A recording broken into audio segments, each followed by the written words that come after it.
Kemudian untuk skill yang ke-18 adalah anticipate the topics, yaitu sebelum kita mendengar tentang sebuah percakapan, kita harus bisa menganalisis dulu atau menentukan tentang topik apa yang akan dibahas. Contohnya, misalnya topik itu tentang kehidupan sekolah, atau tentang profesi, atau tentang memasak.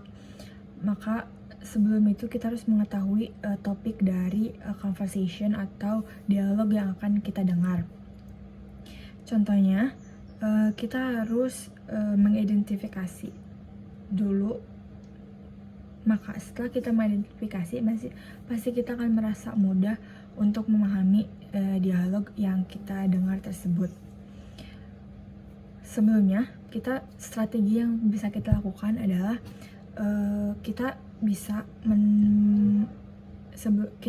melihat tentang soal-soal yang ada di dalam textbook atau yang ada di dalam PDF yang kita lihat. Jika soal tersebut mencakupi tentang in school, in library, atau at school, maka percakapan tersebut topiknya adalah tentang sekolah. Dan jika di dalam soal itu tertera misalnya ada at the zoo, lion, a monkey, maka percakapan tersebut membicarakan tentang the zoo, tentang kebun binatang. Maka kita bisa melihat soal dulu, lalu menentukan topiknya, dan kemudian kita bisa fokus mendengarkan percakapan dialog yang akan kita dengar tersebut. I'm looking for a part-time job on campus. Then you've come to the right place. The Campus Employment Office is here just to help students like you find jobs on campus.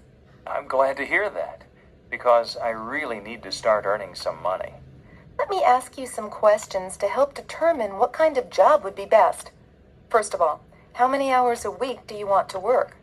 I need to work at least 10 hours a week, and I don't think I can handle more than 20 hours with all the courses I'm taking.